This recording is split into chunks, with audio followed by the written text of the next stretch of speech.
Hey everybody, welcome to another video slash podcast. Now, as you can tell from the title, I'm going to be talking about JRPGs, video games, not board games. And to do that, I've been kind of mulling this over for the last couple of months. I talked about it on a previous podcast. I talked a little bit about it at kind of my end of the year video. And was really kind of going back and forth about the right format, whether I do like reviews of these games, which was like not very likely, or like small little sort of sectional videos. And I said, let me just dive in, basically make it a podcast format. If you're watching it on YouTube, then you'll see, gameplay footage, some captured gameplay footage to kind of keep your eyes busy. But it's mostly going to be kind of a listen thing. If you're listening to it on the podcast, you just listen.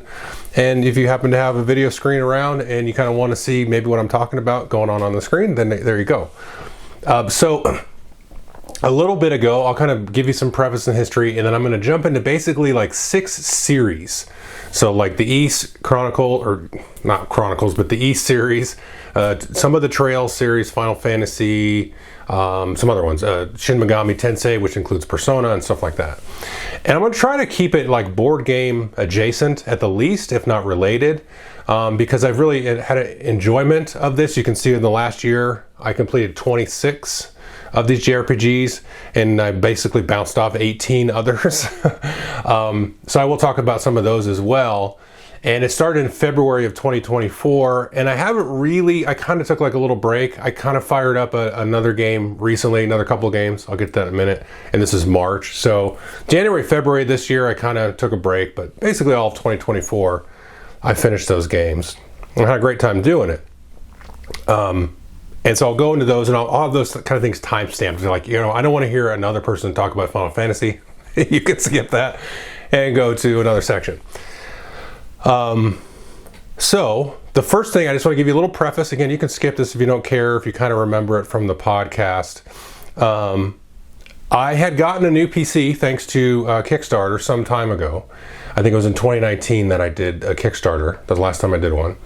And at that time, my laptop had basically died, so I got a new one. It was great.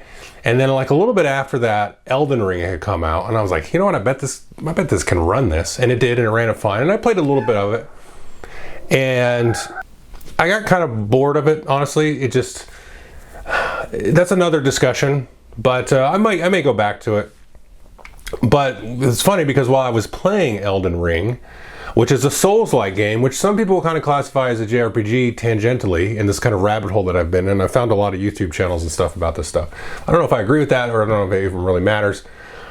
But I was playing that, and then it kind of reminded me of Ultima Online, and I talked about this on a previous podcast, and I was like, man, I wonder what's going on with that game. And I found, I actually activated my account for the original Ultima Online for a little bit, a couple of months. And then in my kind of rabbit hole there, I found UO Outlands, which is I guess you'd call it a free-to-play shard. It's an independent shard or server that you can do. And I still kind of dink around with that even now. It's been a few years now since I started playing that. I played that really hard for about 18 months, so let's be honest here. And really enjoyed that, so I got kind of in that. And I got that particular thing. Now here's the interesting thing about JRPGs. A lot of them are inspired by the original Ultima games and the original Wizardry games. And the Ultima games were, kind of these like top view sort of, now they're like isometric, in the later ones. And then the Wizardry was like the first person thing. And one of the very first, if not the first sort of JRPG was the original Dragon Quest, which was like a combination of Ultima and Wizardry, with the kind of Ultima moving around and then the Wizardry sort of first person combat. And the creator of Dragon Quest has stated as such.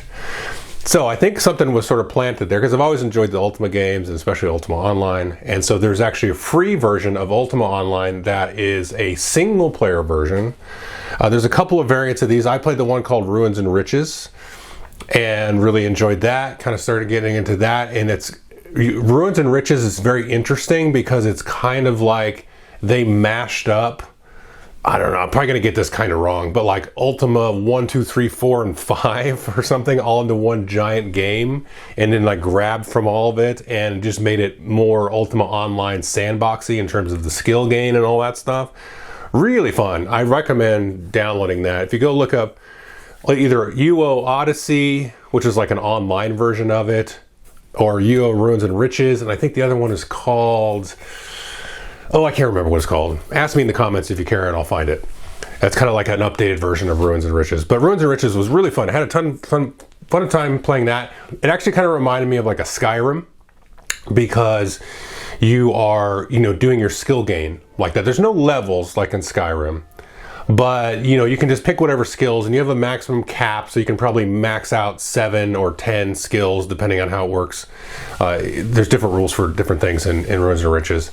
Typically in Ultima Online you can cap out 7 skills, so there's a few dozen, several dozen skills that you can pick from, and then kind of how you mix and match them, is how you create your character, which I love that stuff. And that will come up again later at a point of probably controversy, maybe, I don't know. So I felt like I was kind of playing like an Ultima version of Skyrim and stuff, and a single player, and you can do all this crazy stuff and get this house. I actually owned like an island by the end of it. I created 2 characters. So anyway, I was getting into all this single player stuff, and then something triggered me, and I've probably because of the video I was searching on YouTube.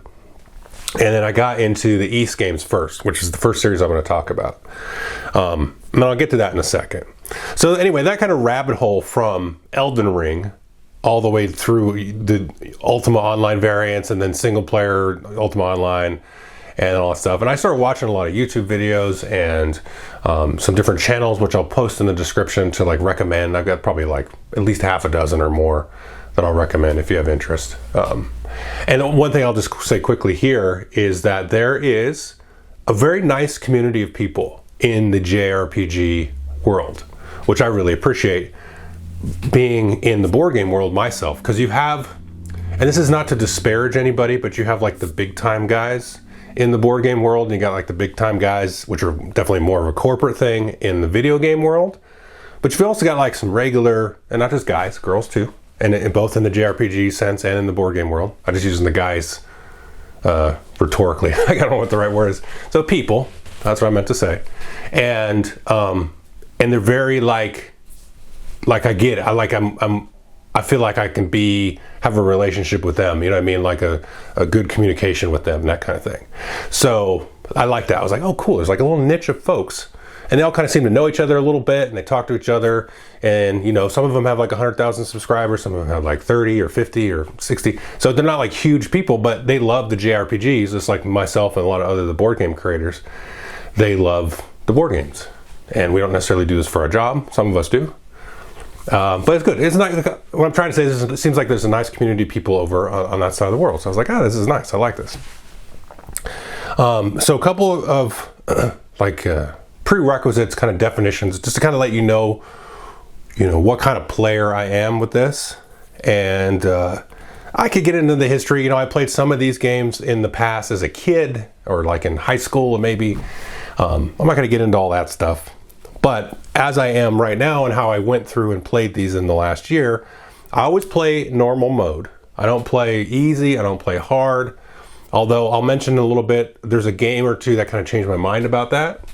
But the reason I play normal mode is because I figure like, you guys need to design the game in a way that is challenging enough. Like the challenge should be perfect. And I understand it's probably hard because there's people like, if they're coming from like an Elden Ring or a Souls-like, and they're just like, they live and breathe action games and stuff, and they come play an East game, for example, they're gonna be like, this is so easy, So it's good that they can scale. So then somebody that doesn't really care that much and then maybe plays turn-based games, then they can play on easy mode if they want. And so it's good. So, but for me, it's a little bit of a thing that I have. Maybe it's a condition. I like to play normal mode, but again, I'll get to that later when I talk about a game. That I'm a little bit easy going with that. But at least the first time I play it, I'll play it on normal. I also don't 100% games. And I have a little bit of a pet peeve personally with like, oh, you beat the game. And it's like, that's not the real ending. And it's like, oh, well, it is for me. I'm done. Because I was satisfied. Now you're going to sneak in an ending, which isn't always the case. Sometimes I do keep playing after the end. But I never 100% it. I don't go and like track down all the achievements and all that stuff on Steam or anything. I just don't. Now you'll notice that I completed 26 games, and one of the ways that I did that, and I think it was Kiseki Nut either he said it or maybe he and somebody else had said it. He's a YouTuber, which I'll link below. And the way that he kind of deals with his backlog, and I know I've heard others say this, where they kind of juggle multiple games at once. And I was like, oh, a light bulb kind of went off. Because back in the day, I haven't really played a lot of video games in the last couple of decades, really. I mean, I have, but like not a ton, you know what I mean? And I was always kind of playing like one at a time. Like I'd always be like, okay, this is the video game that I'm playing. And I would never play like multiple at once. And I'm like, oh, you can actually do that. And it actually works out very well. Especially if I have like a more action-oriented game on my left hand, and in my right hand I have like a turn-based game. So depending on mood, I can bounce between. And typically I was juggling like, 2 games or maybe 3 at a time. Kind of depends. But that actually helps a lot. So I found that was good because I didn't really burn out of a game so much that I never wanted to look at it again. If I started to burn out or just be bored, I would go play something else and come back to it and be like, oh yeah, I do like this game. So that was one way to do it. Now, I haven't done any strategy RPGs, which you would think as a board gamer I would be into. I dabble in a couple. I'm not going to mention any of them because I think maybe for right now, they're just not for me. But I feel like they should be because I like playing tactical skirmish, miniature games and board games and all that stuff. And they're very board gamey. The most board gamey types of RPGs or JRPGs are the strategy ones like Final Fantasy Tactics and Fire Emblem and that stuff. And I fired up a couple of those, not Final Fantasy Tactics, but I fired up like the original Fire Emblem on the Switch because you could do it on the emulator there, and then a couple other ones. And I was like, I'm so bored by these, and it's just like they weren't very rich. So maybe I just haven't found the right one. I don't know. I don't want to get like in a whole beat up session, but I just have not stuck with that. Now I have dabbled on a DRPG, which is a dungeon role playing game or dungeon crawl. And I've worked my way, I don't know, probably halfway, maybe not quite, through Etrian Odyssey on Switch, which is a remake of an older one that was like on the DS.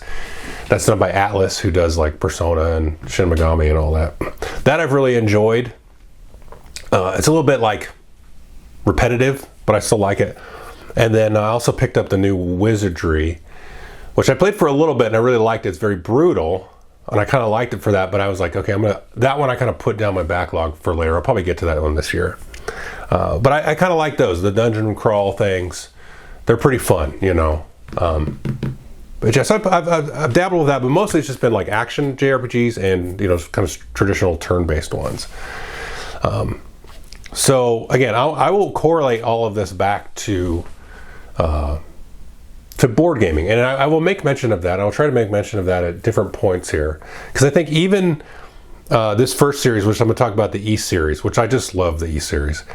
That's the one sort of action, games series that I've been playing.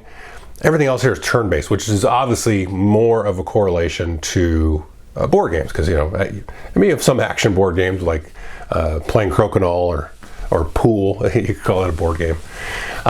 There's some dexterity games and things like that. But yeah.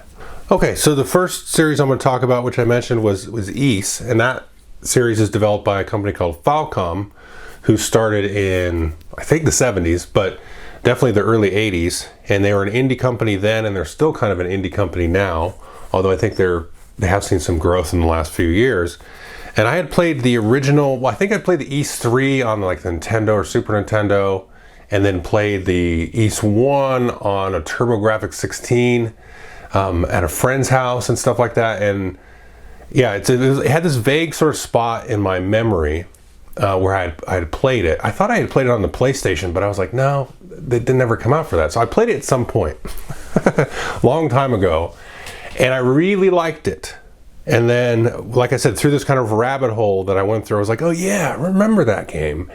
And I was like, I want to check it out, because it kind of reminded me of like a Zelda game, but it was like a Zelda game where you could like level up and you could, quote unquote, grind for experience. And I was like, I love that.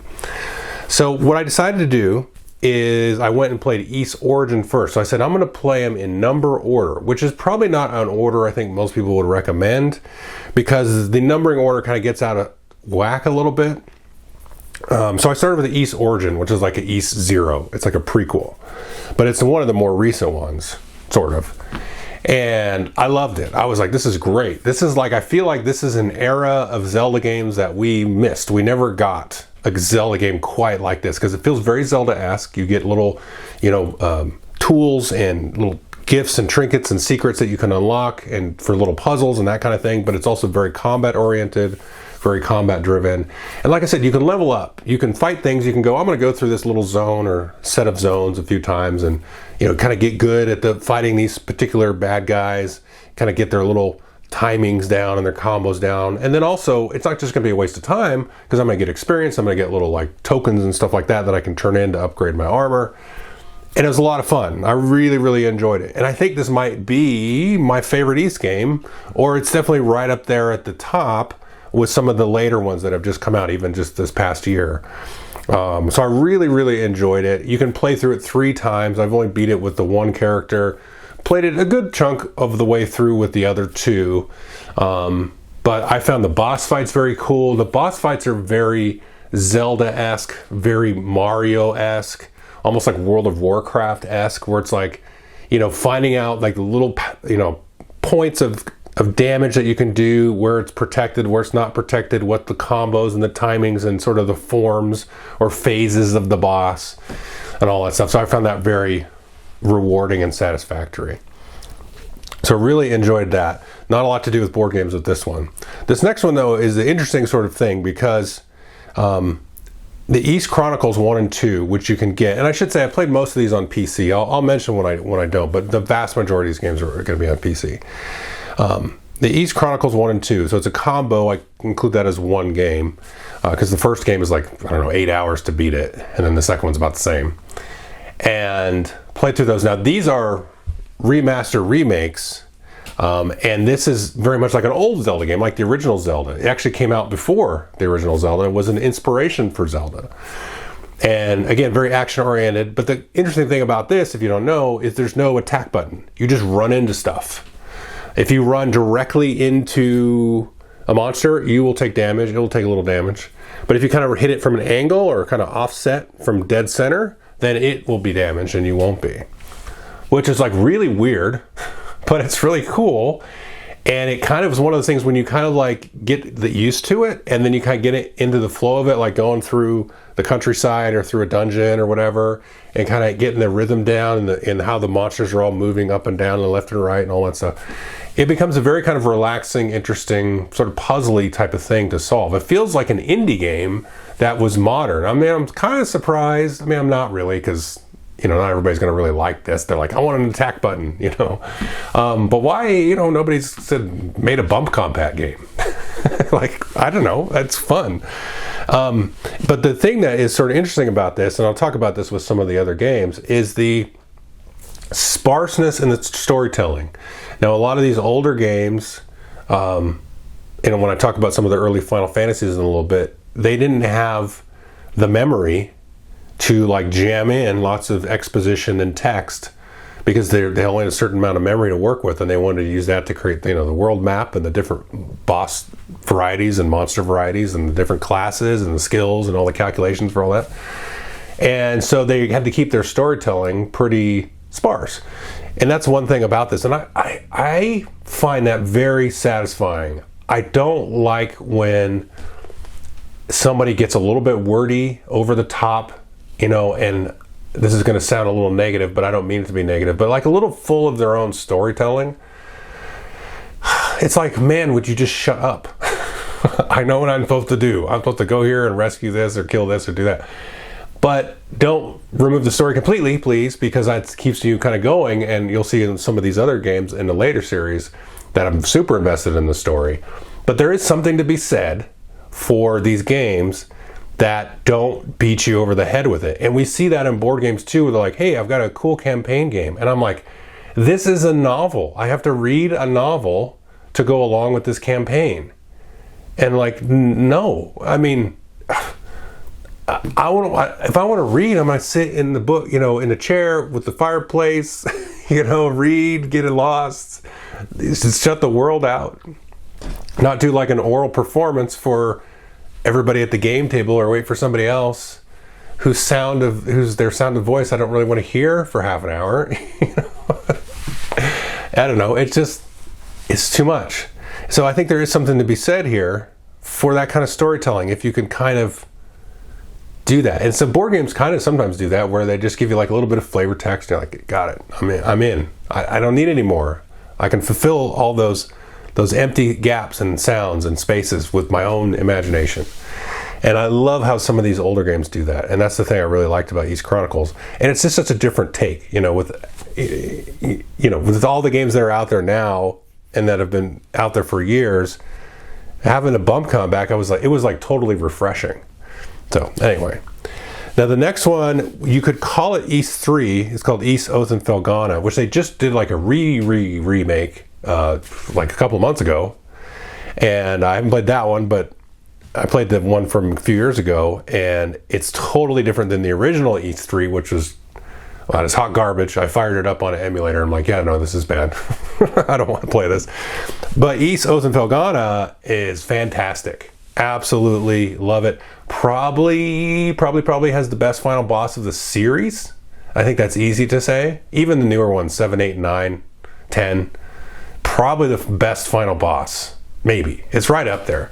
And the rest of the bosses are pretty good. It's got a nice story. And again, this is kind of like a neat intermediary point between like the really sparse storytelling of Ys 1 and 2, and then like a later game, like some of these later Final Fantasies or these other Trails games, where it's a little bit more developed. There's a little bit more like cutscenes and stuff like that. But it's not over the top. It doesn't like wear itself out and then pad, the amount of hours it takes to beat the game. But it's excellent. And it's right in the same engine as Ys Origin, so it's kind of in that Lost Zelda, style thing, where it's like an isometric kind of action, pseudo Diablo, pseudo Zelda kind of thing. That's really, I wish they would make another one of these, like with, just souped up graphics or something and just some extra cool stuff. Because that would be great. That would be so awesome. Anyway, Ys Oath and Felghana, as I'm going through, Origin and Oath and Felghana is like an easy recommendation. Ys Chronicles is a little bit tough to recommend because I don't know everybody's gonna like the bump combat, but I think it's great. It's worth going. Oh, the one thing, speaking of bosses, I skipped over this. Let's go back to the boss at the end of Ys 1 is stupid. It's so dumb and hard and ridiculous, and I probably tried it like 30 times in a row and finally beat it somehow, luckily. So that is, and this is something else I need to make sure I bring up with all of these. And I think it's absolutely just crappy. And it's crappy that they left it like that for the remaster, because it just sucks. It's so stupid. It's like random bullet hell nonsense. Just, it's like, oh, you want to make it hard, so you just made it crappy. Like, this is not, I was going to be fulfilled even if I beat it, after a couple of losses. You don't have to kick my teeth in. And then, because it's like one of these when you beat it and like, I guess I'm fulfilled. I'm just happy it's over. Ys 2 wasn't like that. Although maybe I had gotten like that, like it cut my teeth beating that boss. I was like, Ys 2 is a cakewalk almost. I mean, it's not some couple of parts that were just, you had to do it again. There was one part in Ys 2 where it pissed me off because you had to basically talk to this one NPC twice in a row. And I was like, I'm sure I had to talk to this guy. So then I wandered like all over this huge cave. Oh, it doesn't make any sense. So I went and looked it up online, and I hate looking stuff up online. I just hate it. It's either I'm stupid or the game design is stupid. And in this case, I think the game design is stupid, because then I had to go just talk to the guy twice in a row, and he would have been like, oh yeah, here it is. And I'm like, why don't you just make it when the first, why would you do that? So that was dumb. I didn't have any issues like that with Origin. It was great all the way through. Ys Oath and Felghana, I did pull up for the final boss. I did pull up a video and be like, oh, okay, I see what you have to do. So I kept notes about like how stupid I was, or how stupid I think the game design is. In that case, I think I might have like brute forced that one eventually with Felghana. So, but whatever. Because I think that's important. Because a lot of times these games you'll be playing and you'll be like, what, this is dumb. This is like 5,000 times harder than the last 40 hours of gameplay. And I'm going to get to one like that here in a little while. I'm like, why would you do that? I was having fun. The game was enjoyable. And the developers are like, let's cave his face in. And it's like, okay, guys, whatever. I'm not going to finish your game now. So, but Oath and Felghana was fine. I was like, okay, just got to do that instead. So going to Ys 4, which is Ys Memories of Silseta, this is kind of quite a technology jump to almost the most modern engine that they're using with the 3D and everything. This is a tricky one. This game is so easy. It's too easy. Again, I'm playing on normal mode. It's just so easy. It's kind of a problem. I will say though, I love the story in this one. I love the world building. I loved all this stuff. And this made me really kind of picture Ys as like a modern, or not modern, but like as a kind of a different sort of fantasy JRPG anime style Greek hero. I'm like, oh, Adol, or I think you say Adol. I've heard different pronunciations. Adol, the main character that you're always playing in Ys, is going off on these different adventures, kind of like on an Odyssey in a sense, but he's also kind of like a Hercules type of character, where he's not a god, but he gets these special powers at different moments, and he interfaces with all of these different types of spirituality and beings. And there's a different, there's like an Asian injection with some of the different, final bosses and stuff like that. Some of that mythology, of course, creeps in, but it feels very like Greek to me. And this is the one, Memories of Silseta, where I was like, oh yeah, this is cool. It's like all of these different sort of, because if you think of it like, we in our world, we have the monotheists one. So it's like, it's all Judeo-Christian, Islamic, all these different things. And there's the Buddha and that side. But the Hindus are still around, right? That religion's still around. So there's like a myriad of gods there. And the Greeks were like that. It was like a myriad of gods in different sort of shapes and forms. And the way that they do with this, I was like, yeah, this is cool. Because East, what is it about Adol? You know what I mean? I started to kind of question that a little bit. I'm like, oh, this is kind of neat. Like there's something special about him. Is he just like a regular guy? And he kind of is. Like there hasn't really been that much overt suggestion that he's something somehow metaphysically special or anything. But he keeps being put in these different situations, which are just interesting explorations of like Freudian and Jungian archetypes and stuff. I mean, I don't want to overdo that, but it's cool. It's like all these different weird principalities of demons and other things, and daemons and angels, or whatever you want to call it. I was like, this is a sweet world here, but the game's too easy. It's just way too easy. So that's Memories of Silseta, and then I'm going to skip over 5. 5 sucked. Now they haven't remade 5. The only way to play it is to go find it on an emulator, which I did, and I don't know, it's not good. A lot of these others, like Ys 3 and 4, they had initial releases way back in the day on the Super Nintendo and all that stuff, and I don't think they're very good either. Although some people would argue that, but I wasn't concerned. I'm like, oh, they remade them, they remastered them, I'm going to play the new ones. They haven't done that with 5 yet, and I was like, well, I'm going to go play it. And I was like, I'm not playing. I probably played a couple hours, and I was like, nah. So I skip over that. We'll go to Ys 6. This is the Ark of Nepishtim. Now this is the third and final in that kind of lost Zelda era. You had Origins, Oath and Felghana, Ark of Nepishtim. Ark of Nepishtim, I think, was the first one of this engine. So even though 0 and 3 came out after, 6 was the first time they tried it. Because the last one they did was Ys 5, that crappy one I'm talking about on the Super Nintendo. And they didn't make an Ys game for several years. And then they said, okay, we're going to try this new engine out. This will be Ys 6. I think it's great. I think it's really good. It's a little short. I think it took me 12 hours to beat it. So I was like, But I got it on sale now. I think I paid like $6 or $8 on a Steam sale. So I don't feel bad about it being 12 hours. I think full price like 20 or $30. So I was like, wait for a sale on some of these. But it's excellent. It's definitely the weakest of those 3. Origins and Felghana are better, but I still recommend it. It's neat. There's kind of an infamous platforming place in it. The other ones don't really have too much like platform jumping stuff, like a little, but it's not really. This has a couple of spots, and I was like, yeah, it's not so bad. People are just raving about this one part is like totally just bullshit. I didn't find it bullshit. But maybe because I was in the groove of playing these games, I thought it was. I was like, I get it though. Let me be clear. I get how people could say it's bullshit, but yeah. But other than that, like this also has a really great final boss. Lots of other great bosses. I think the final boss of this one. I didn't have to look anything up for this one because I think my brain had now been tuned up for this kind of stuff. after starting this rabbit hole. So really good final boss. I love all these three. I wish they would do another one in that style. Then we moved to 7, E7. This was the first one of the new engine, the brand new engine. So they did 7, then they did Memories of Celceta, which is 4. 7 is weird. The story's really good. I like the story of it. It's a very interesting thing.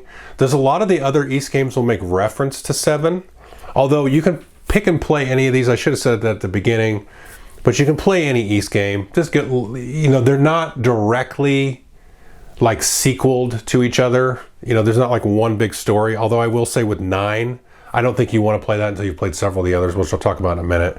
We can really pick any of these. 7 is off. It gets referred to quite a bit, actually, by some of the other games. So that's maybe another one. But again, you might want to play 7 before you play some of the others is all. But I also think 7, other than 5, which I think is terrible, 7 is probably the worst one out of these. And I'm not even saying it's a bad game. It's my least favorite. And it's the first one of the new engine. So it was 7, and then 4, and then 8 and 9.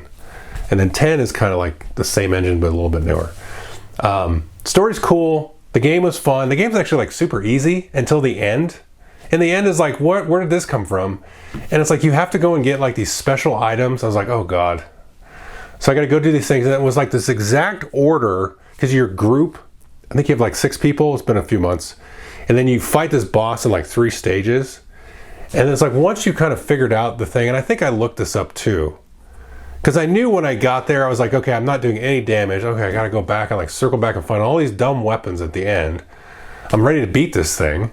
And like, nobody even mentioned these weapons at all until like you're supposed to go right in the portal and fight the boss. It's like, what? Okay. And that didn't take too long. It was fine. And once you get those, you're like, okay, now I'm doing some damage. And then it's like, okay, you got to do them in the exact order of the boss, arrange your group and fight him. I was like, ugh, what is this? This is not, like, I'm at the end of the game already, guys. This is not like, man, some people probably like this, and I kind of get it, but it's like I need a break from the game then at that point. Because I've been like trained by the game for this routine. I'm like, this is how it works. This is how the game works. And then it's just like side wrench, and it's like, oh, okay, I need to check out of it for a while. And I think that's what I did.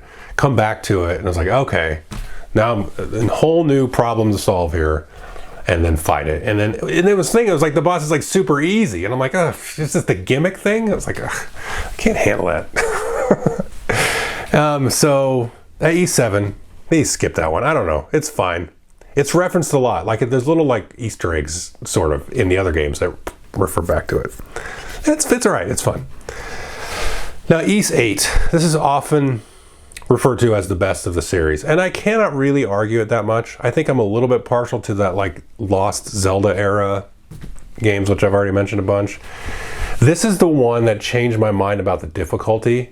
Because this one's a little on the easy side at normal. Like, I didn't really have too much trouble with bosses and stuff. Like, a little bit, You have to do them a couple times and be like, okay, I got this thing. And then, I mean, even the final boss, it was like, this is not a challenge, And there's something to be said there. Like I said, in E7, it's like the thing just goes sideways. And then you're like, I don't know what the heck to do here.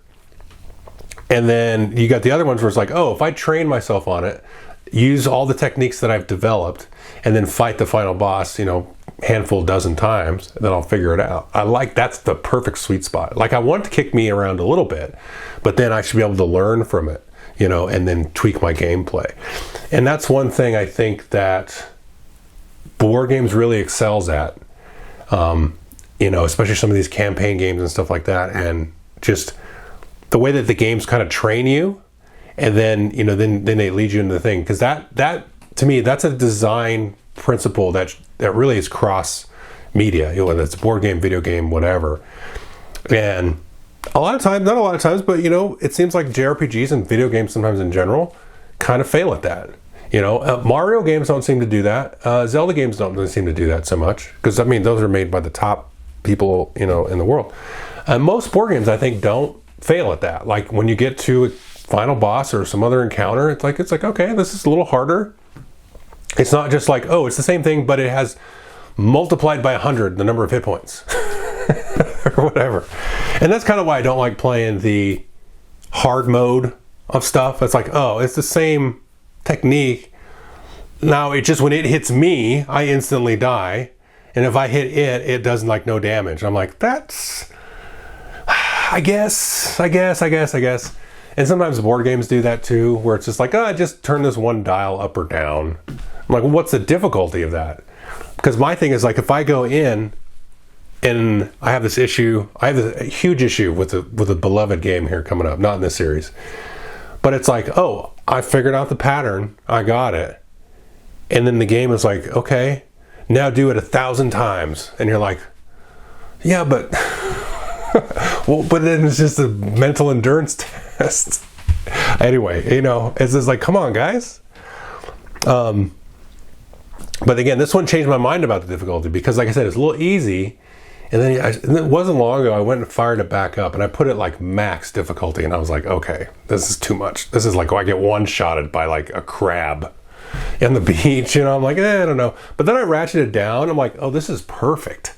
This is perfect. You know, like, it's hard, but it's like not too hard.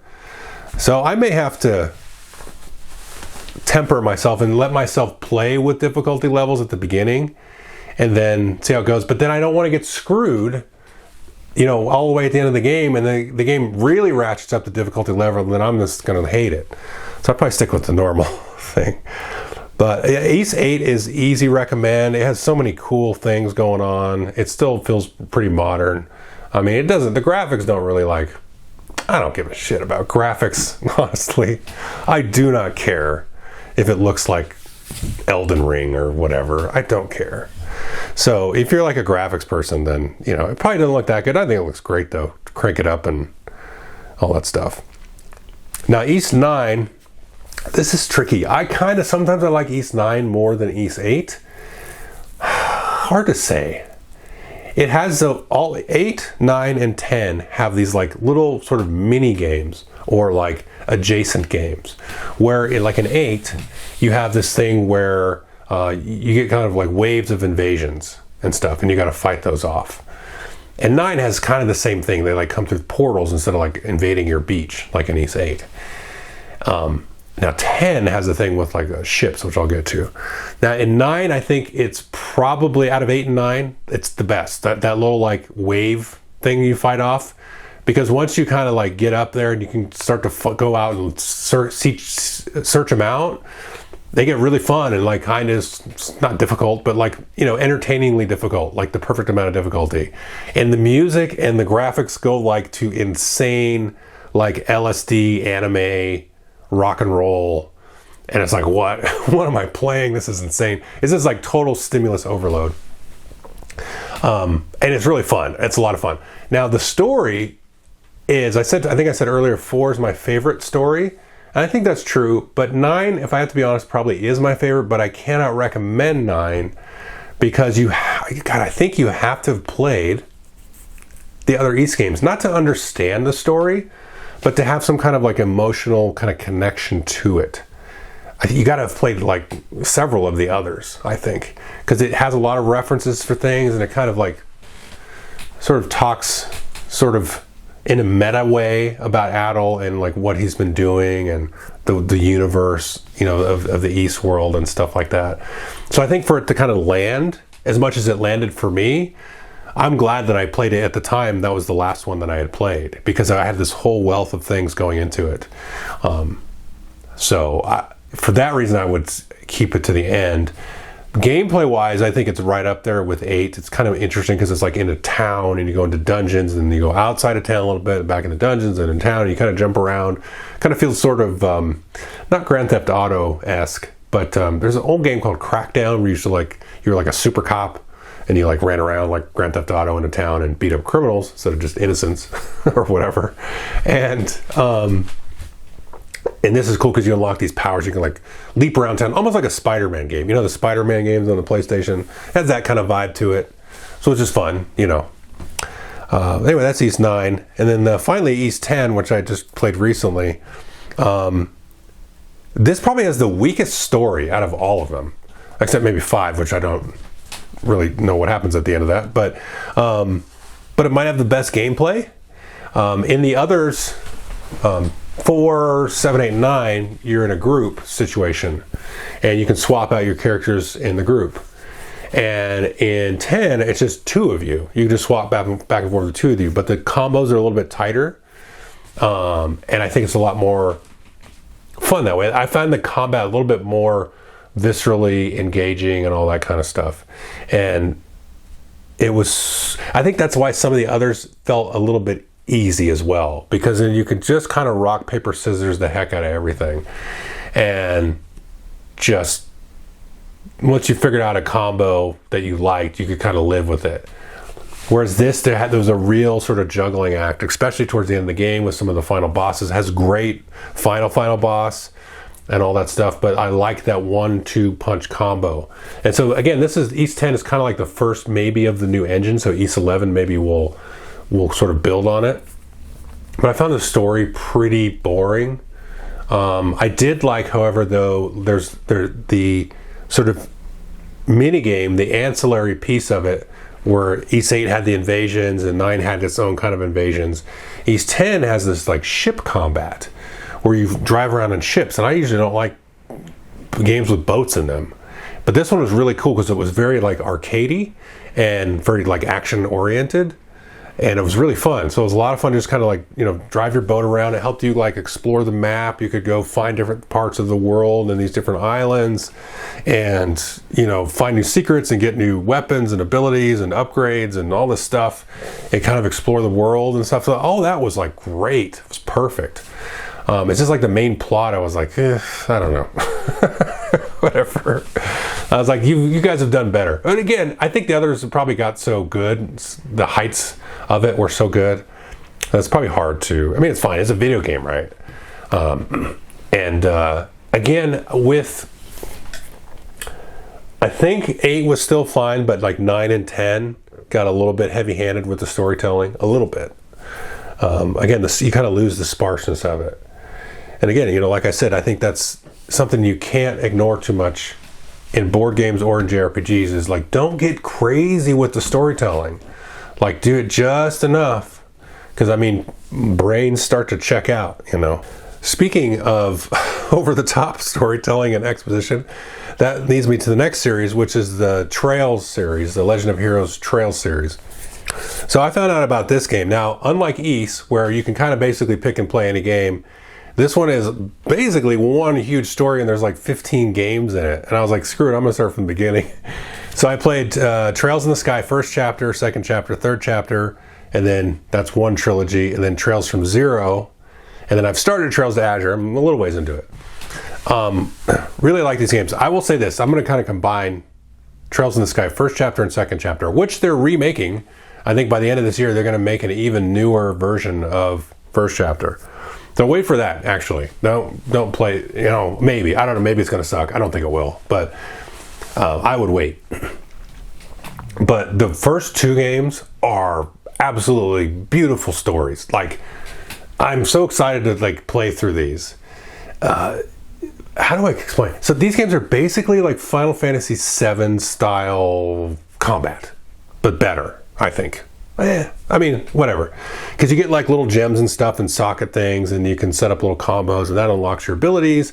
And then you get like little extra limit breaks, which is what they call them in Final Fantasy VII. But these are called like, oh shit, I remember what the S break? It's called S break, I don't know.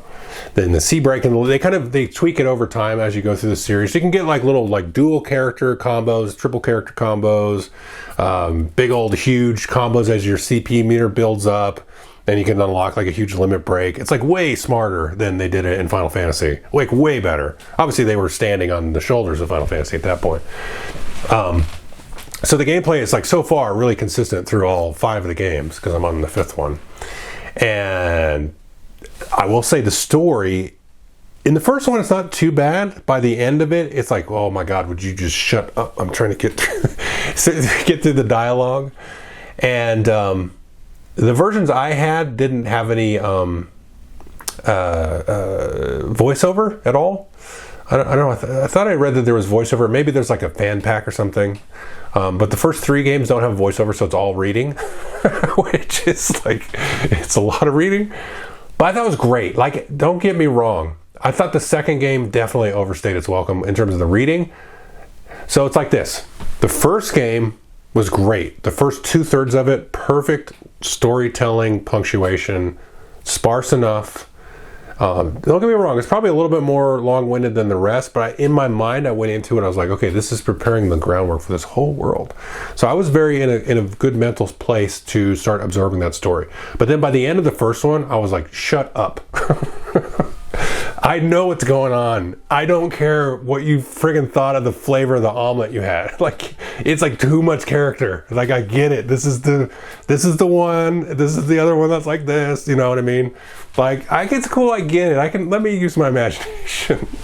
But I really liked all the characters. I loved all the characters. There's such a diverse cast of people and personalities, and they come from such different places in the world. And like I said, all the combat and components of things is really smartly done.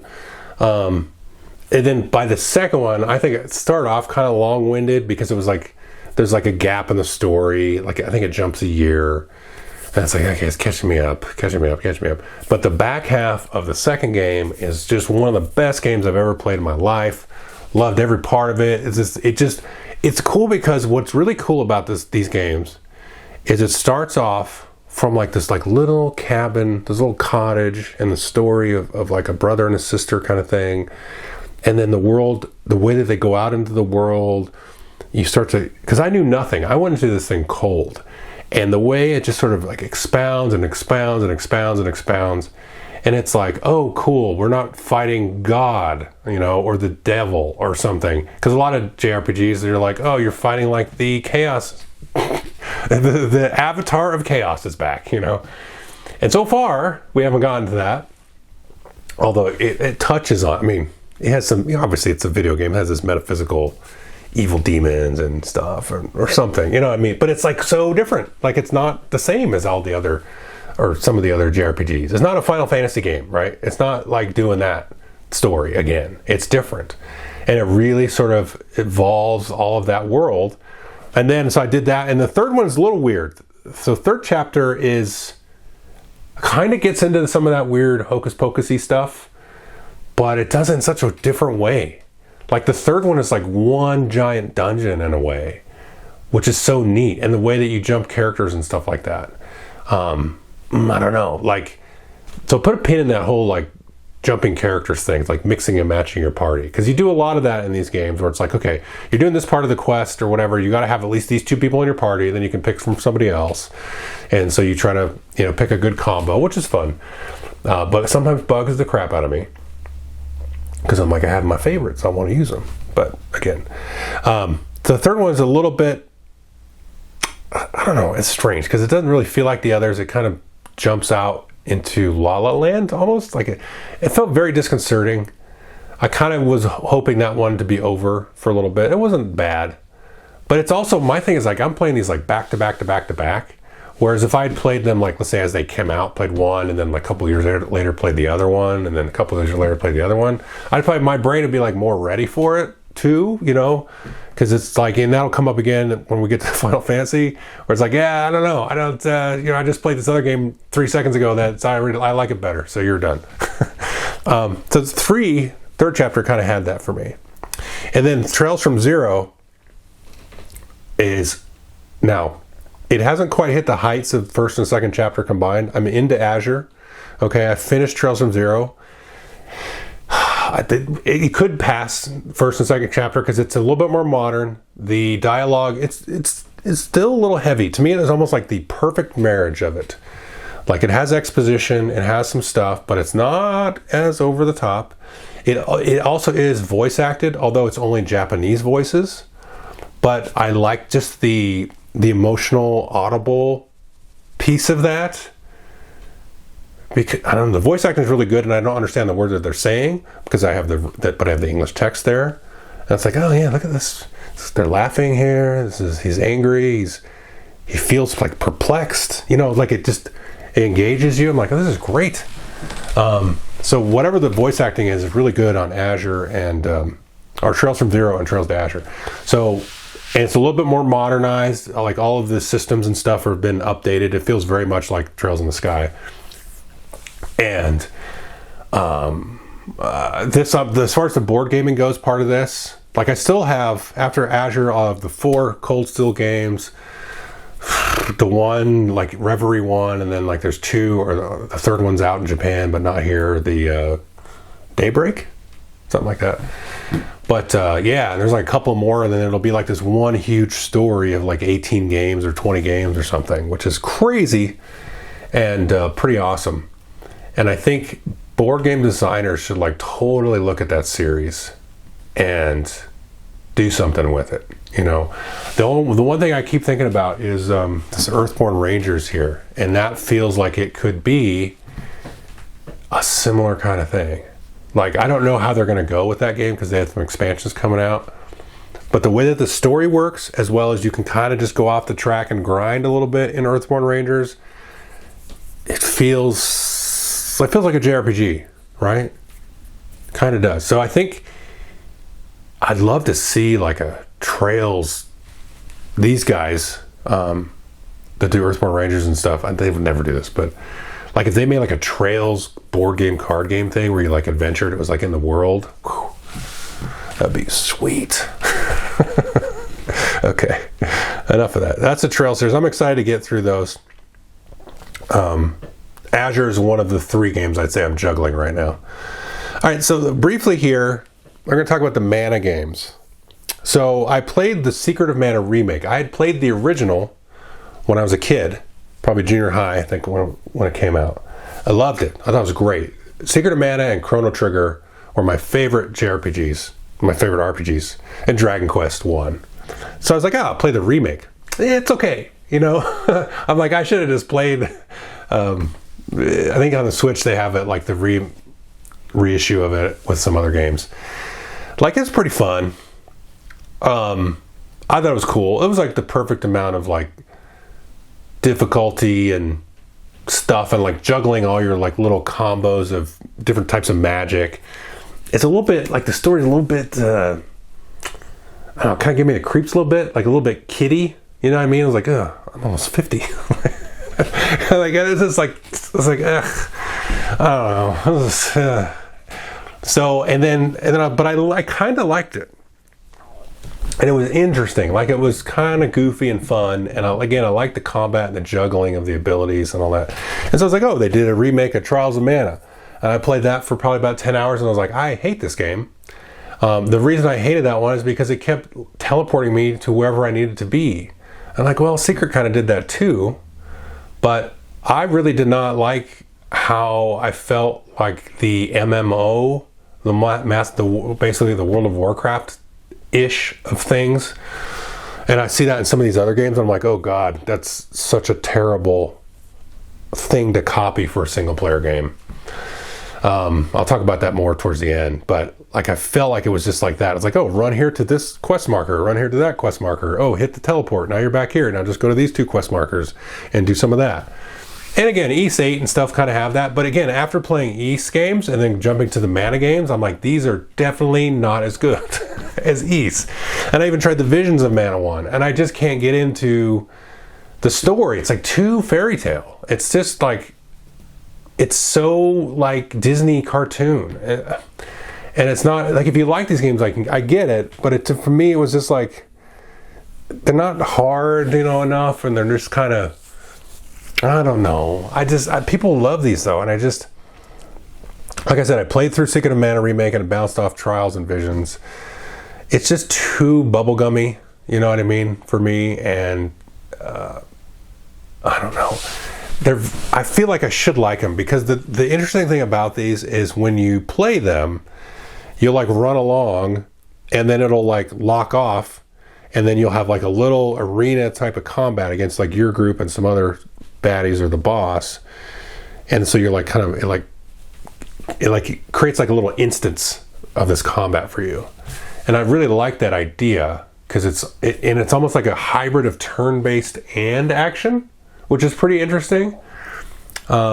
because I like that. I feel like I should like that style of gameplay. It's like I run around, I explore, do all these things, and then I can do just action combat, but I can also like pause. So it's like, you know, I can't remember what it's called in the, like Baldur's Gate. It's like combat with pause, because in Baldur's Gate in those games you have like all this stuff going on, and you pause it, you're like queue up this spell, queue up this spell, queue this, okay, go. And it has the same, this is the same kind of thing, but it's more of a, you know, action oriented type of JRPG thing. I don't know, I just bounce off these games. I wanted to really like them. Anyway, that's just enough about that, because I finished the one, I wanted to include it, and I'm disappointed in the others. Because I was like, for sure these are going to be way better than the remake of The Secret of Mana. I was like, eh. Okay, so the next series is Final Fantasy. I played through almost all the Pixel remasters and some of the others. So we'll put in here, I started with Final Fantasy 1 Pixel Remaster. In a similar way to East 1 and 2, it's got the sparseness of the storytelling, like very sparse in this case. And you're just like, okay, I gotta go that way. You know, it's like there's a skeleton necromancer over there. Okay, and then you gotta, and the dwarves are here, and you've got to go like find the thing to open the island up and get your boat. And it's like super discreet. It's just like the most minimal you can get without being obtuse. Now, granted, I had played this game when I was a kid. I haven't played it since then, so some of the stuff came back to me, but I don't know if that helped. It felt like it wasn't obtuse. But again, I don't know, maybe I just had some subconscious stuff come up. Really fun. The way they've updated the kind of the auto battling and the speed with the Pixel remasters is 100% great. Like if you're having a doubt about it, because like, I'm gonna play this old clunky game, the couple of quality of life things that they've added are really, really worth it and make it really, really a lot of fun. So much so with this one, actually, I got so into like the grind of it as just kind of like something I could kind of do as I watch TV, because it's so smooth and easy, because it basically just does the last thing that you did if you like autopilot it. So you just walk around and they're like, okay, level up, go back, get some stuff, go back, level up. That I beat the game without upgrading any of my classes. So I assume that's not abnormal, but because it was like, oh, that's right, I could have gone to this one dragon boss and then upgraded it. You can like upgrade all your classes to like the knight classes or something. They're upgraded versions, like your characters actually change and grow. They become like, they look all buffed out and stuff. I didn't even do that, and I beat the game, and I was like, oh, that's right. But I got so into it, I think I just like way over leveled and did it. But that just shows how fun I think the grind, quote unquote, was. It's just enjoyable, you know. It was interesting. And I love a world map where you can kind of explore and stuff. Like that's a big part of it. And again, some of my sort of dislike of the Mana series, which I just talked about, is like, I'm not really exploring anything. You know, I'm just kind of jumping around to these different instances. Whereas even in the East games and the Trails games, they don't hit you over the head with the world exploration in those games, but there's enough of it there to kind of keep you entertained. And then I played Final Fantasy II, which everybody says is like one of the worst ones. I friggin' loved Final Fantasy II. Now, I think they're probably talking about the original game on the Nintendo, you know, or whenever they remade it a long time ago without changing anything. Because the one thing that Final Fantasy II does, whereas like 1 and most games are like, you know, you pick a wizard or a fighter and you level up and you level up.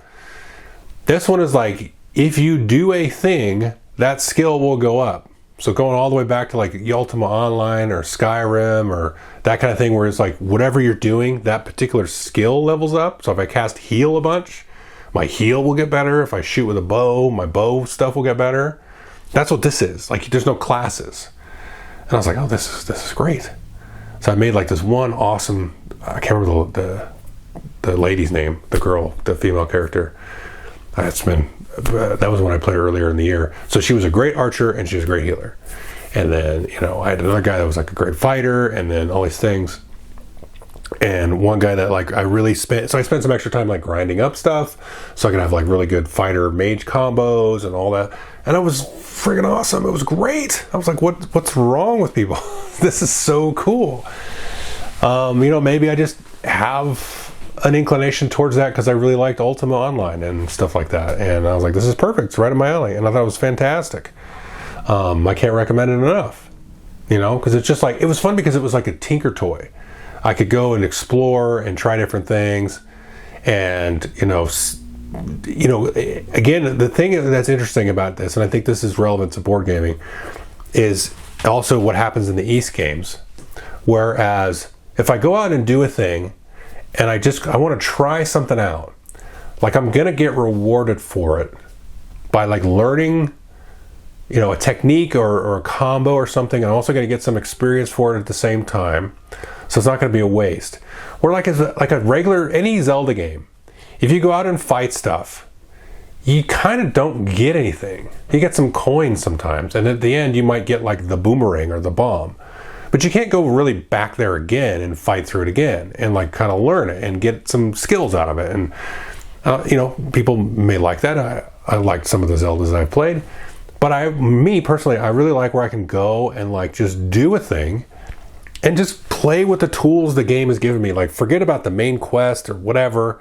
Like I just want to go out here and just dink around and dork around with my little combos and fight different types of monsters with it and see what kind of, you know, weaknesses and strengths and rock, paper, scissors of the whole thing is going on there. And 2 really had that, you know, and I was like, oh, this is fun. I can just go and explore and just play with the game. And we'll get to the game that does that even better in a minute. So I really like 2 for that. Now 3, I absolutely hated. I think that's probably one of the worst Final Fantasy games ever. And the reason it ticked me off is because I got to a point and it was like, in that one you can like change, the first one where you can like change your job or change your classes. And it was, I got to the point, it was like, well, you have to have a guy that's of this class to keep going. I was like, what? I have to like go and like reload a save back out here and go. I was like, whatever. And it was, the story was so aggravating up at that point. It was so like kidified bubblegum nonsense up to that point where I was like, I don't even like the story. I'm not going to reload my save and go pick, I think I had to pick a bard class for some reason.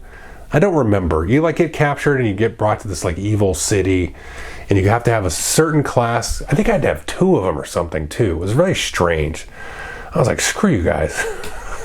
That's dumb. Why do I have to do this again, but have somehow magically predicted that I needed to have this exact class set up?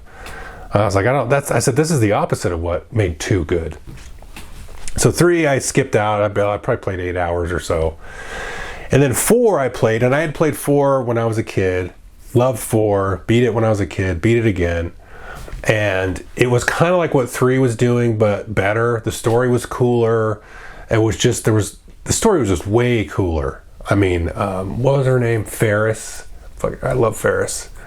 And all the different characters and how you like I can't remember if you're called a paladin or something, but you're kind of a disgraced leader of the evil side. This isn't a spoiler. It happens like right at the beginning. You get kicked out. You have to like bring your band of rebels together, so to speak, and then you end up going all over the place. Like it goes crazy. Like it just you jump like, I don't want to spoil anything because it's cool. Like you just jump to these all different crazy places, and it's fun. And it forces you to like set up certain class combinations because like different parts of the story, you got to have Ferris, you got to have your main character, of course, and different things. So you bring the extras and then you go through, and it was good. And like everything just came together with the magic sauce, and I really, really loved 4 for that. Now 5, I'd never played 5 because they never brought it over here. They skipped 5 for some reason. 5 is the best. 5 is the absolute best Final Fantasy game ever, in my opinion. I will maybe go back and play that one again at a later date, because this one you could do the job changing, you could do the class changing and set up different combos and like level up one class and then change it and keep some of the abilities and level up the other. So it was like 2 in that way where you could do that with the skills, but you effectively were kind of doing the same thing. It was just like you picked the class and then you got its stuff as you played through and then you switched it out. And so it was, again, such a cool tinker toy. And the story to me was like the equivalent of 4, of just like how stuff kind of unfolded and then how the big bad kind of unfolded. And then by the end of 5, though, when you can start to get to like some of those big bosses and some of the weird dimensions and places that you get to, it was cool, and it would hit that perfect sweet spot of difficulty where it was like, oh, this is getting tricky, but it like slowly built up to it. You know what I mean? Like it didn't just go, oh, you seem like you know what you're doing with the game. Oh, nope, no, you don't. The boss is like way impossible, but it was hard. Like I'd lost a few times, and then I had to kind of figure out the right debuffs and all that stuff, and swap classes out, and it was like, okay, this is great. I can just load this up and keep trying and keep doing it. It was perfect, absolutely perfect. Absolutely love Final Fantasy V. It is so, so good. Now I did play 6.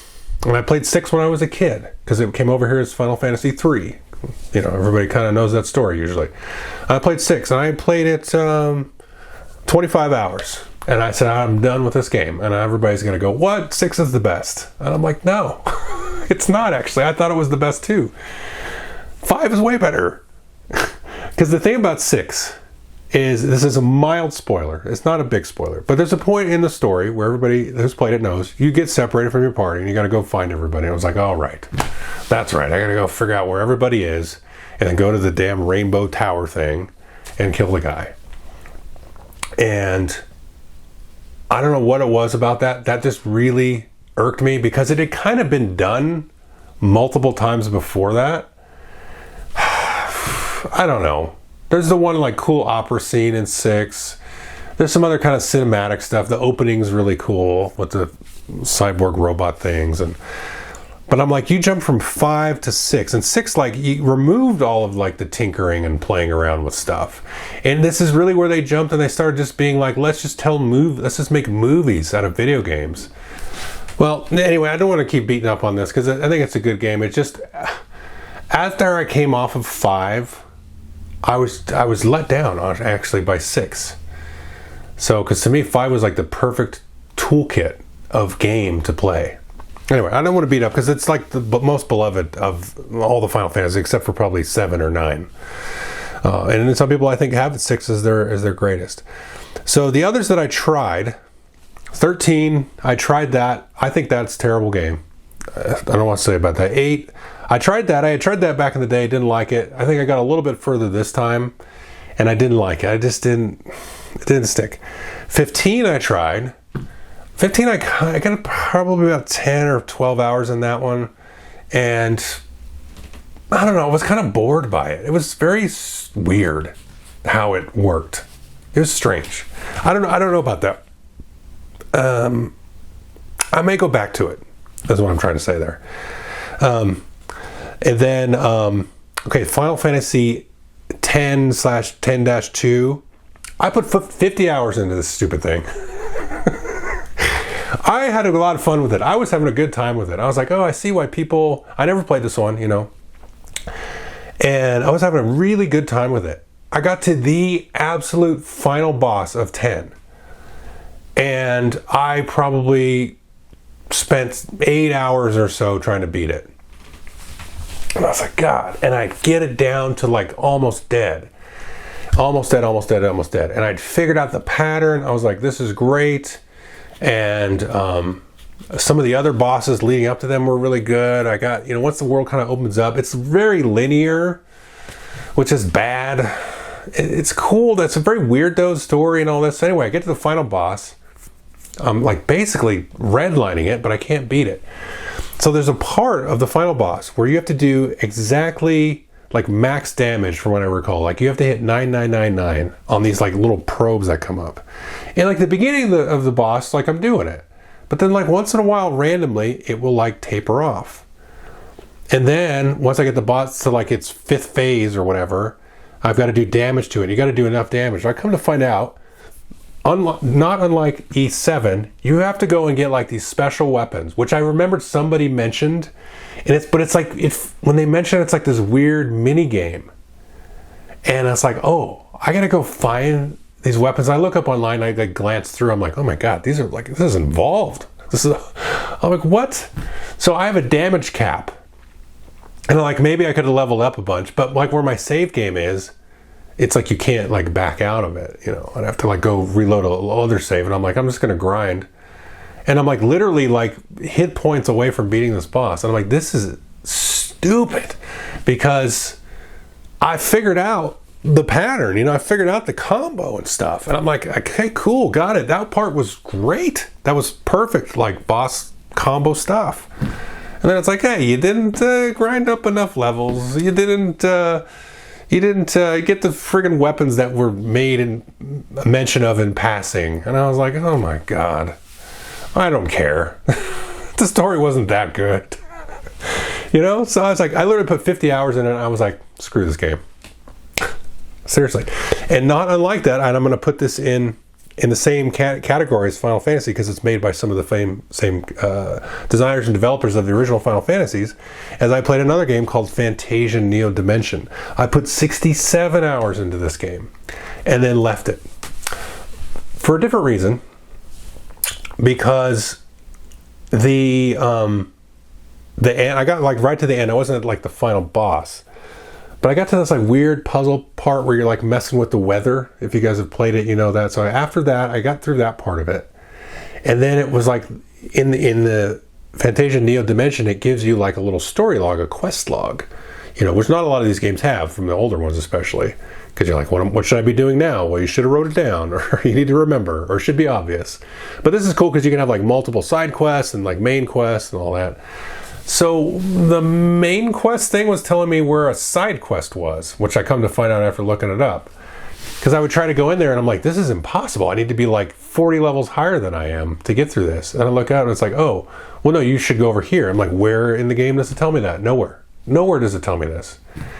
And it's just like, dude, like I get to the point where I played so many great ones of these where like with Final Fantasy X and then this one, I'm just like,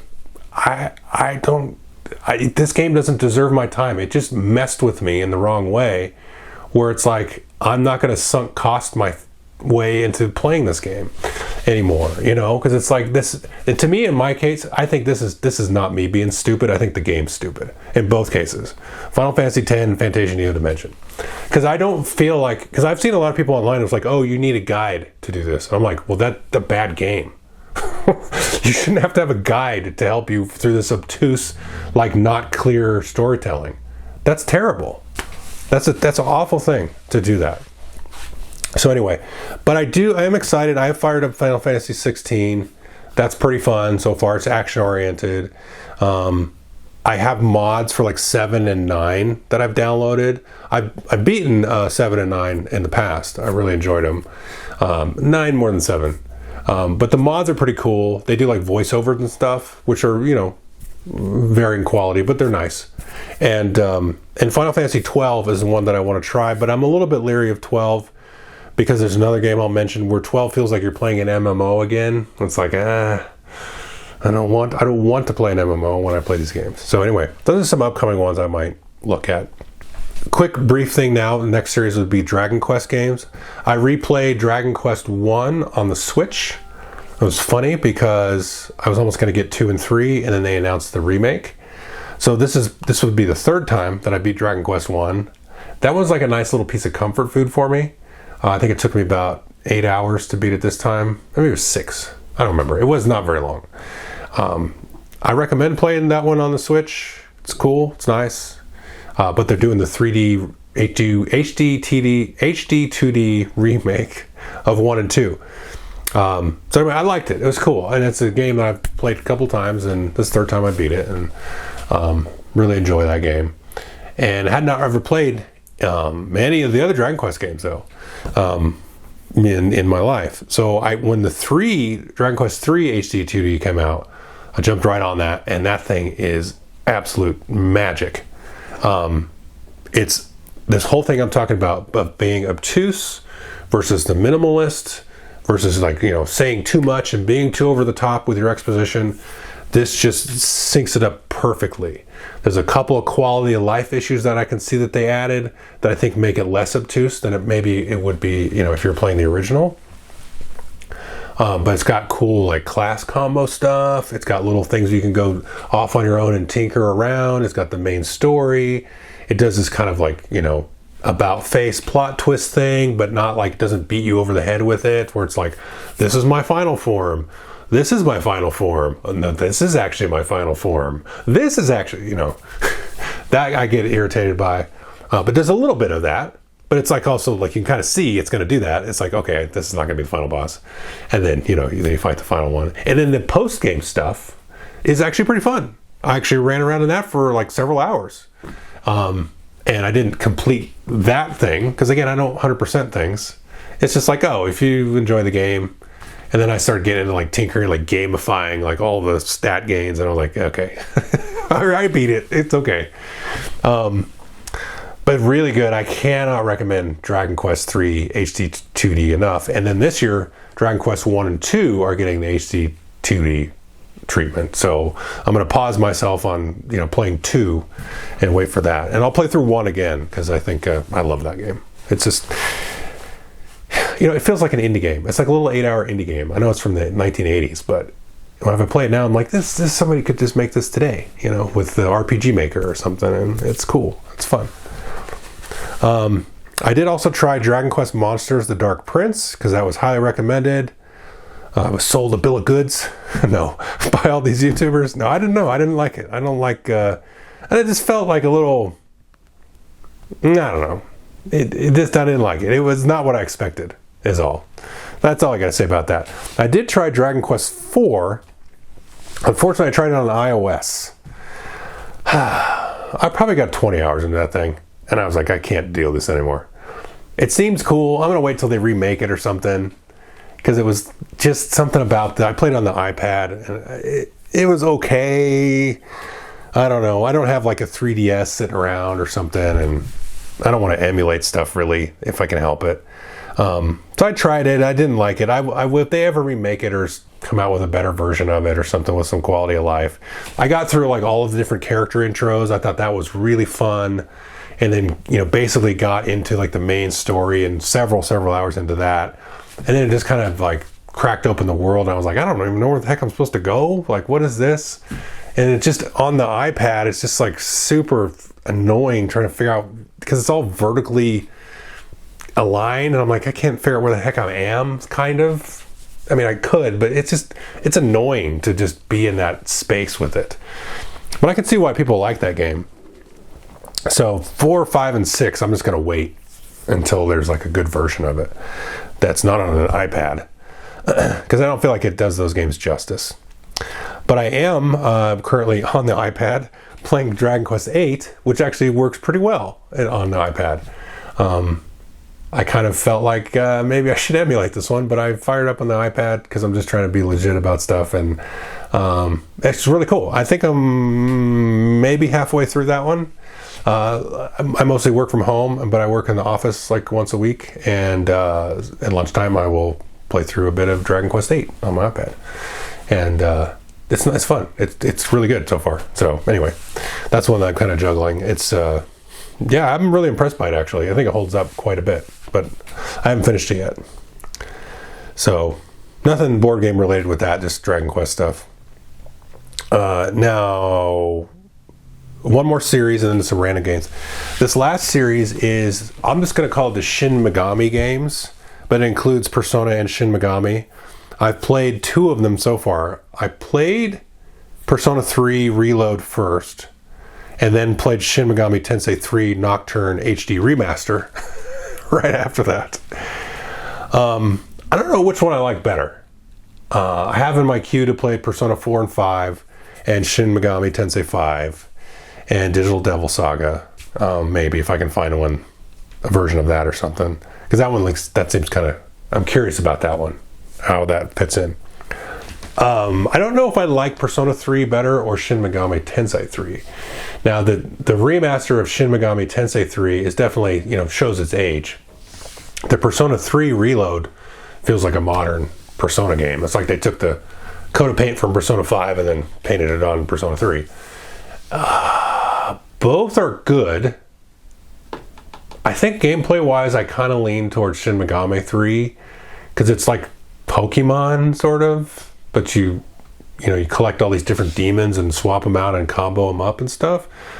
And you kind of do the same thing in Persona, but it's with the personas that aren't demons really, but they're like your your connections with these people, which is really cool. Like, it's neat kind of way to have things. It's like your relationship with this person is triggering this like metaphysical growth of this like power that you can use in your combat to fight these other things.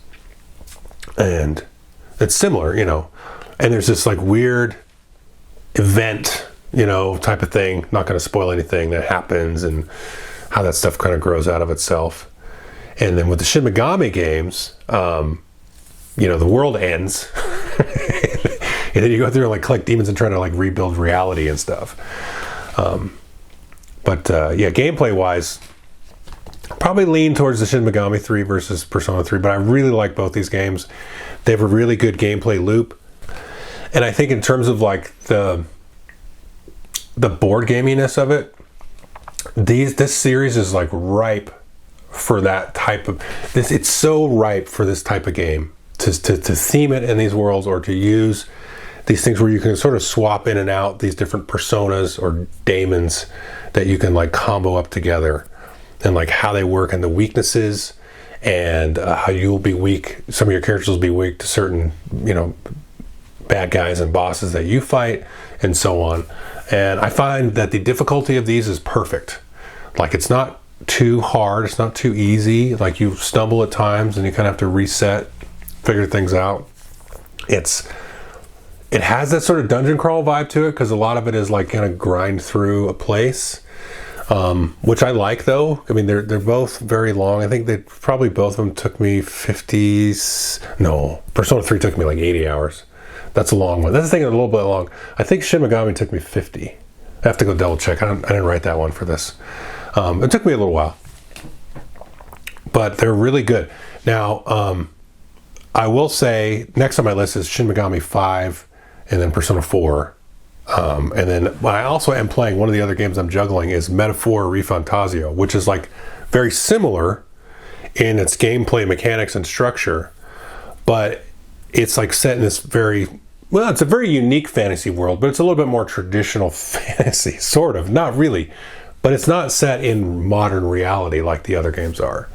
It's really good, and they've really like tuned that whole system of like, it has like a Persona-like system in it where you can unlock certain aspects of your relationships with people. And I think where the story's going is going to be a very Persona-esque, Shin Megami-esque sort of ending. I haven't done it, so don't spoil anything, please. But it's really good. The one thing that's really awesome about this, and I think this relates to board games as well, and it's so like obvious that I don't know why more people don't do that, because if you're playing Metaphor and you're in a combat with, whether it's just a minions or a boss, you can literally hit a button and start over from the beginning of the combat. That is absolutely beautiful, because like I talked about before with like how punishing games can be and how like ridiculously difficult they can be, you know, or would they change things up and that kind of stuff. And it's like, oh, you know, some of the older games especially, is like you'll be going and doing a thing. It's like, oh, okay, I lost to this boss. I learned a couple of things. Now I got to go back to the last level of the dungeon and do this again, and then do it, and then I'll go, okay, I'll get through that part. Oh, then I got to do that part again. Like in Final Fantasy X, even though I never would have beat it because I didn't have the right weapons or whatever, like it would have been a lot less frustrating if I could just said, oh, that didn't work, restart. Because why not? Like, I learned, I understood the assignment. Let me just restart the test. Why do I have to be punished as well? Because what is this? If this is GAME, yes, it is a game and not real life. And so I absolutely was like, oh, you can do what? You can restart? Oh, of course, this is a great idea.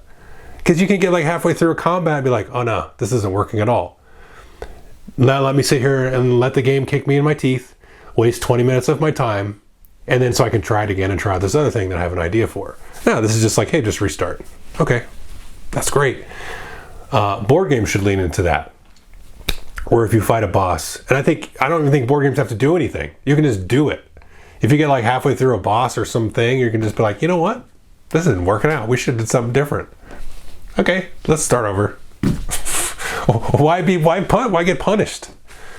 Like, who does that? Who's just like, you know, just so you get the lesson. Like, okay, Dad, you know what I mean? Anyway, I thought that was great. Okay, that's the last thing. I did play a handful of other games as kind of like an epilogue. First thing I played was, there's 2 games. One was called Eiyuden Chronicle Rising, which was like a prequel game to Eiyuden Chronicle 100 Heroes. Now, Eiyuden Chronicle Rising is like a little, I don't know, it was like a 15 hour, maybe it was 20, little action, side-scrolling RPG type thing. Pretty fun. I liked it. It was cool. It was quick. It was just kind of like a palate cleanser, a little warm-up to the main game, which is Eiyuden Chronicle 100 Heroes, which was great. The one thing I will say about this, the story was great. It's based on kind of the Suikoden series, which I'll get to in a minute. I never played a Suikoden game until just the other day. And, you know, you can get like a base, you can build a base, you have like this sort of real-time strategy combat sort of mini game, you have duels, you have like 100 characters you can recruit and like do different party combos and all this stuff. I loved the game. I thought it was great. I think it took me about 35 hours or so, around there. It's a little on the easy side. I would say it's not too easy. Maybe it's a little too easy, but not by much. I could probably bump the difficulty or something, you know, whatever. But I thought it was fine. You know, just a slightly easy, but I thought it was great all the way through. Really fun storytelling, a good quality of life issues. It felt like an old 80s RPG or 90s RPG. Like it still retained that feel, and it felt like an HD 2D game as well. I don't think it says that really anywhere in the literature. But I played the Dragon Quest one like not too far after this, and I was like, oh, this other one's an HD 2D game as well. And I thought really good. So it keeps that old kind of vibe, the kind of pixely vibe with it, but all very, very modern. And I saw some people, like, it didn't seem to do that well. A lot of people said, well, you don't really do enough of like the real-time strategy combat. And I'm like, that's good. Because like it doesn't overstay its welcome. You know what I mean? Like it's a little thing. It's on the side. You kind of do it. It adds some story to it, and it doesn't take too much time.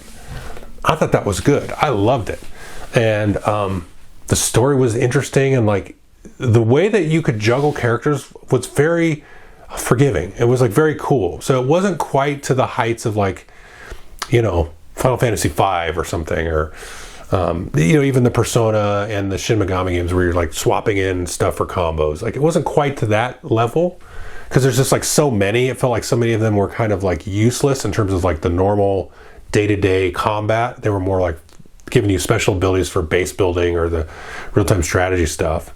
But it was still like pretty flexible and pretty fun. So it was good. It was really good. Now I just picked up the Suikoden 1 and 2 HD remaster. I'm playing through 1, probably about 6 hours in there.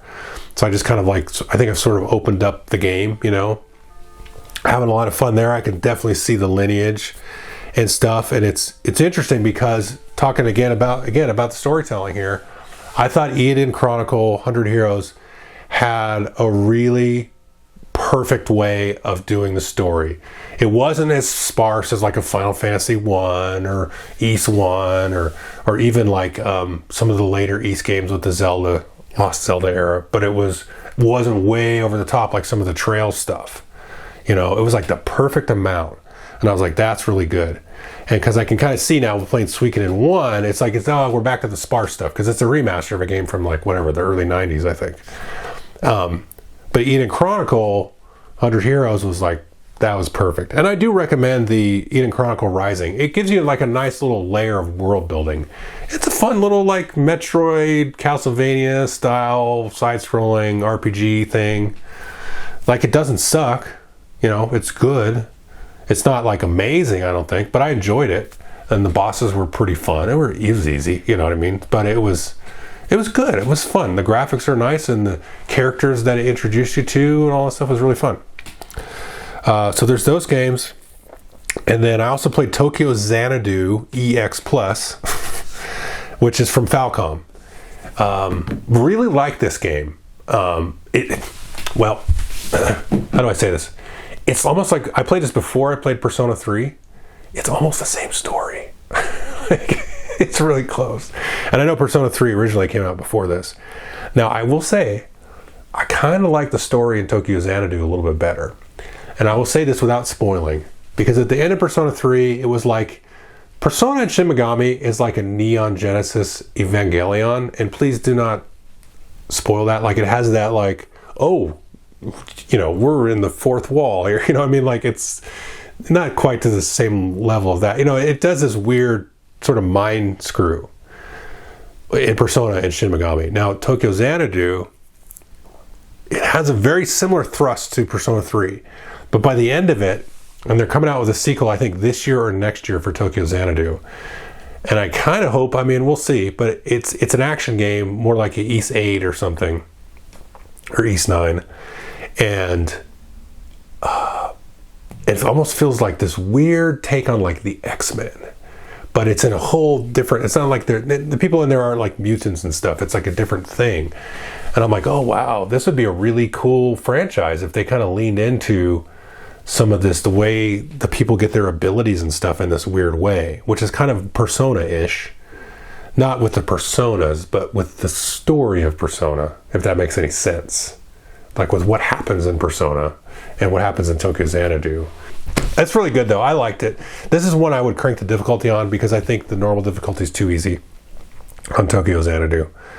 And this is another one I went back after I played 8, cranked up the difficulty on this one. And it was like, oh, this is about perfect.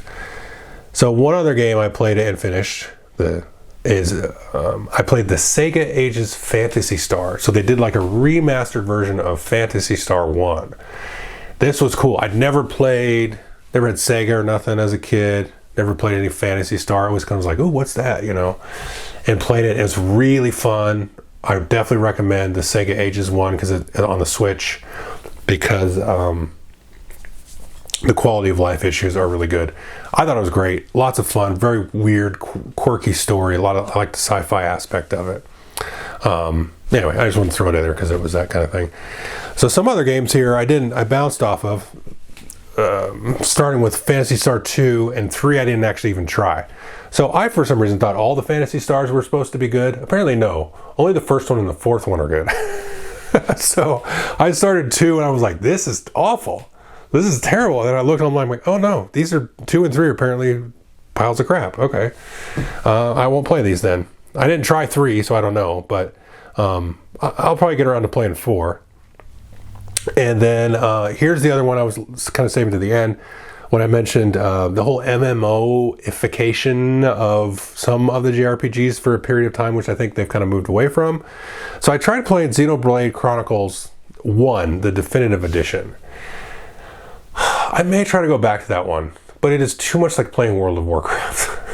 Which I like World of Warcraft. When I play a JRPG, I don't want to play World of Warcraft, I want to play a JRPG. And it's just too much like that. Like, the story was cool and stuff, but I was just like, oh man, it's like auto attack and like timing your special abilities.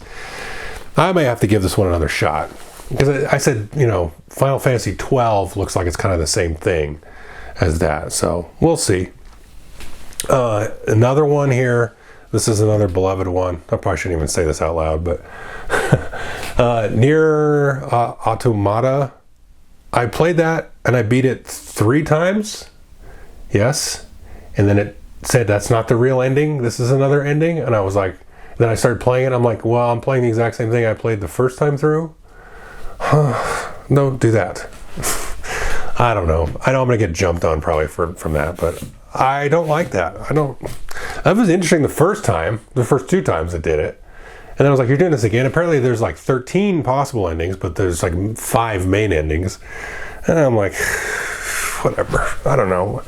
People, I don't like that. I just don't like, it's a video game. Just give me to the end. I don't know. Maybe I give that one another shot. And I didn't find it that engaging. Like, the action combat of Nier just doesn't hold a candle to Ys, in my opinion. So there's that part of it. It wasn't that engaging. It was like more like a shooter too, in a way. This next one is this last one actually. Octopath Traveler 1. Boy, I really wanted to like this one, and I didn't. But apparently, Octopath Traveler 2 fixes all the problems. So in Octopath Traveler, you start off, you pick one of 8 different characters, and you start off in your journey, and then you run into all the other 8 ones, and then you kind of do this flashback episode every time you run into a character. and they really just have nothing to do with each other. And it's like, I'm like, this is the same thing that bugged me about playing through Final Fantasy VI again. It's like, it's all these separate stories that have nothing to do with each other. And I just I'm not that interested. It's just not engaging me. You know, I'm not saying objectively that's good or bad. It just, for me, wasn't doing the trick. So, you know, I've heard Octopath Traveler 2 is more of a coherent story. And I like the gameplay of Octopath Traveler. That was nice. So I might give 2 a try. I might give 1 a try again. Kind of go into it with, now that I kind of know what to expect. And I was like, okay, this is just going to be separate. But I don't know, there's a lot of other games that are good. So anyway, hopefully that didn't go too long. I'm sure it did. But I figured I'd just outline this stuff on a podcast. You know, I talked about possibly doing like a deep dive on like the East and the Trail series. I guess there's been enough of those that are done. I thought maybe, you know, let me just get this out of my system mostly. And maybe I'll do another one in a year, you know, or something, or in 6 months or something like that. Because I have kind of an inkling to just like review a game, but I don't know. I mean, I don't really feel like I have anything to say that different than, you know, the rest of the folks doing it. They do a fine job of it. You know, I do think sometimes, I will say this, and I think this happens in the board game world as well, where you kind of take for granted that certain things aren't as good as they probably could be. And I think in the JRPG world, I get, sometimes it happens. Like, to me, the whole thing, especially when I talk about like Final Fantasy X or Neo Fantasian, or Fantasian Neo Dimension, or whatever it's called, where you have these like left field difficulty jerks and spikes and just obtuseness. Like those games are like really, really fun. Obviously, I played 50 and 60 hours all the way through them. They're really fun. But like that's a bad game to me. Like, that's not worth an 8.0 on whatever website. It's like, oh, well, I had to go and like read this because it didn't make any sense. And it's like, no, they've ruined the game. Sorry. So, like, you know, I could make videos like that, but who cares? Who cares what I have to say about that? And I think in board game world, it's just an interesting sort of thing. I think we kind of do that too. You know, I think there's certain times where, you know, you kind of let things get away with what, I don't know, this is coming off more negative than I want it to be, but there's certain things that like, it just become like habit. You know what I mean? That's what I'm trying to say. And it's like subconsciously, like I probably have like let things go in certain games that I shouldn't have, you know, or something.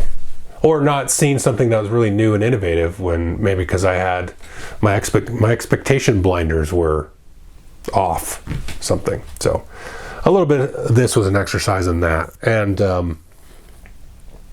yeah, I probably have some more to say. You know, one thing that's interesting as I wrap up with this is there's not really been a good JRPG board game. There just hasn't. I know that Madara is kind of the only one I've seen, but that, again, that's one of those with like the huge 400-page narrative book. And I don't know if I've really seen, because the one thing that I like about these is like, again, is the grinding bit of it.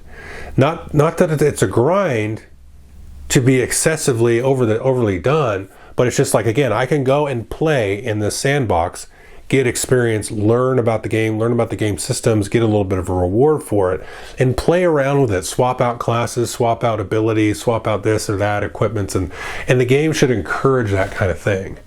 And to me, that's what's the most fun about most of these games. And then also telling, in some cases, especially like Trails and some of the East games for sure, and the Eden Chronicles games, and even the Dragon Quest games, telling like a, you know, mildly interesting story that has some moving moments and some loss and some gain and some happy moments and some interpersonal relationships and stuff. Even the Persona games and stuff get into some of that. And so, you know, leaning into that of it, because, you know, some of these video games today, especially the Western ones, like the Mass Effect and the Baldur's Gate. I haven't played the new Baldur's Gate yet, but it's like, you know, wasn't there like kind of like a trend there, like, did you get laid? You know, that was like the relationship part of the game. It was like, well, which one did you have sex with? You know, okay, that's the relationship. But in some of these other ones, it's like, oh no, this is actually interesting, you know, platonic relationship that has nothing to do with sex or being intimate in any way. It's just this person was your friend, and stuff, and yeah. But although in the Persona games, like there's multiple possibilities for partners in that. But it's done in such a way in that game that it's like not crass and crude. It's like actually, that's sweet. Look at these two. But again, so having that sort of toolboxy bit to it, I think is a huge part of what makes a game good. And then having like interesting character moments, interactions. That's the other part of it where it's really, really solid. And sometimes they have like, political upheaval and large scale conflicts of nations and stuff like that can be part of it too, or not, So anyway, that's the podcast / video. Hopefully people enjoy it. Thanks.